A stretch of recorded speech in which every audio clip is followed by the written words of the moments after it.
Now, the church age is what the Feast of Pentecost would point to. This was, if you will, the birth of the church. Now, Pent is 5. We have what we call the pentagon, the pentagram, the Pt2. Pent, again, meaning 5. Now, this was to be celebrated 50 or 5 after leaving Egypt. The Jews arrive at Mount Sinai. Now, while there with fire, they hear the tongue of the Lord, and Moses came down with the law and broke the tablets because of their sin, and 3,000 people died that day. Now, fast forward the clock. 50 days after the resurrection, the disciples tarry at Mount Zion. There were tongues of fire that came down, the good news of the Lord dying and forgiving the sin of man who broke the law of God was heard, and 3,000 people were saved on that day. And that's what that feast would point to, the Pentecost. And it was the harvest, and that was the harvest. So again, the law is death, but the Spirit is life. When the law came down, 3,000 people died at Mount Sinai. When the Spirit came down on Mount Zion, in that upper room, 3,000 people get saved. So that's what we looked at last week, were these first 4 feasts, which would point to and be fulfilled with Jesus Christ's first coming. Now, that's where we pick it up today, and this is the only one we're going to look at. In the interest of time, Lord willing, we'll look at the last 2 next Sunday, but the Feast of Trumpets. This points to, I believe, and many believe, the rapture of the church. Now, keep in mind, the first 4 feasts were fulfilled in Jesus' first coming. The last 3 feasts will be fulfilled in Jesus' second coming, and the rapture will be the next thing on God's prophetic clock. Now, some have said, and some believe, that to take the church and have the church be fulfilled in the 7 feasts which were given to Israel, you could be guilty of replacement theology. What's replacement theology? By the way, we're going to talk today about this, and I need for you to really ask the Lord to give you the ability to concentrate on that which we're going to be studying today. In school, I used to have a teacher that would say, you need to put on your thinking cap. You had the same teacher. I used to hate that when they would do that, you know. And then, I would always wonder why. Well, listen, before we have our potluck today, you're going to be tested on this. So you need to pay attention. No, that's not why. Listen, here's why. We not only need to know what we believe, we need to know why we believe what we believe. See, here's what I don't want to have happen. You're out, talking with non-believers, or maybe even believers for that matter, and you're talking about the rapture. And they don't happen to share in your belief that the rapture comes before the 7-year tribulation. Okay? They're entitled to their own opinion. Okay? And they're certainly entitled to be wrong. Yeah.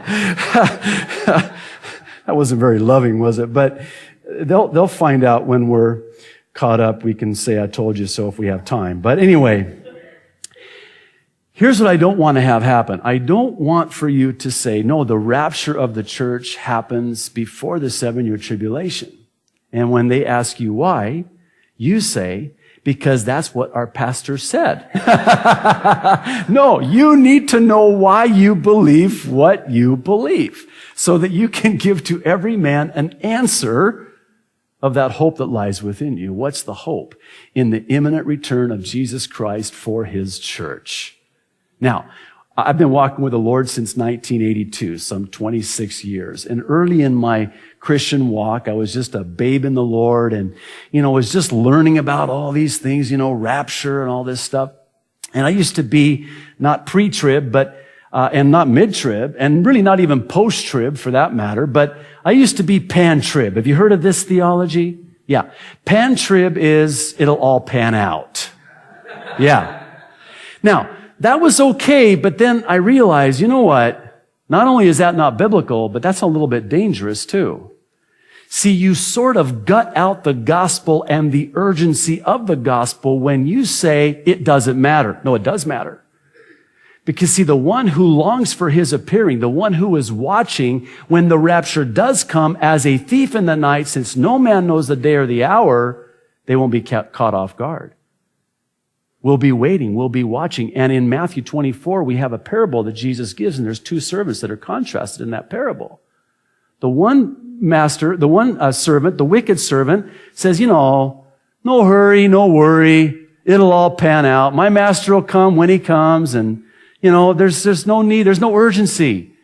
And when the master does come, he's caught off guard. And when the master does come, he finds this wicked servant partying. Is that not the greatest success that Satan has had in his campaign to keep people from Christ? One Bible commentator suggests that there was this fictitious meeting in hell, and Satan calls all of his demons and says, what are we going to do to keep people from coming to Christ? And one of the demons says, well, let's tell them there's no heaven.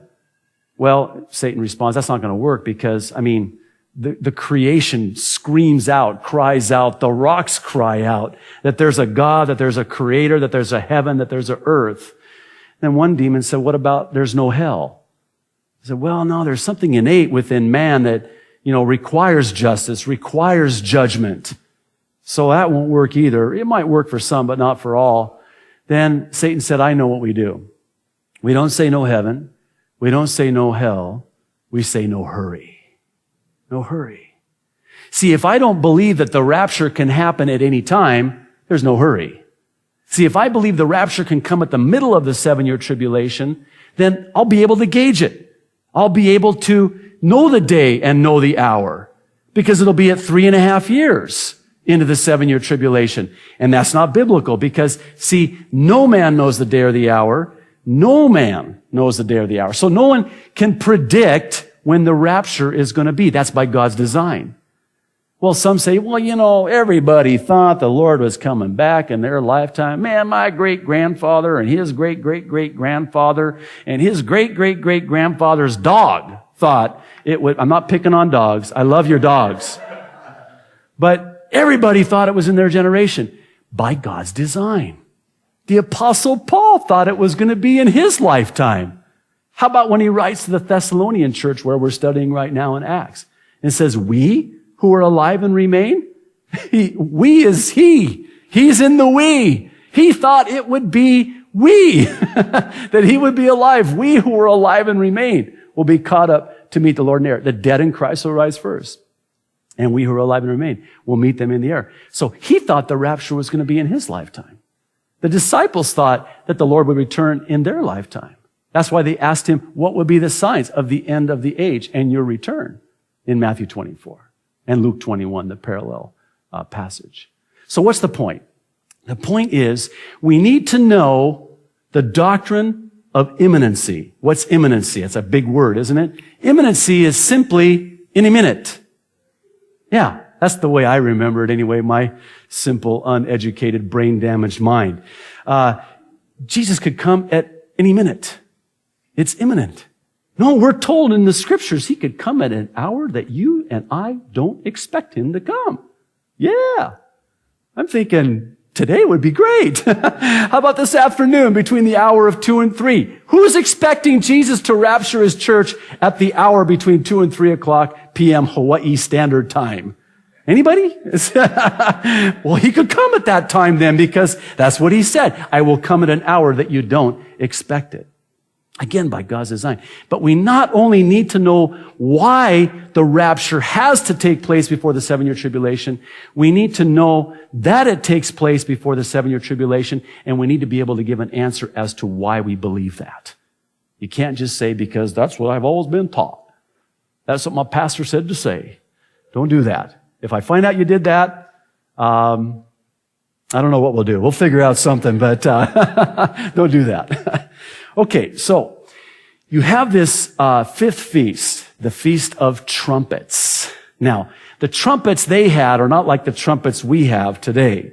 The trumpets they have was a ram's horn as pictured here, also known as shofar. Now, if you've ever heard a shofar, It is absolutely majestic.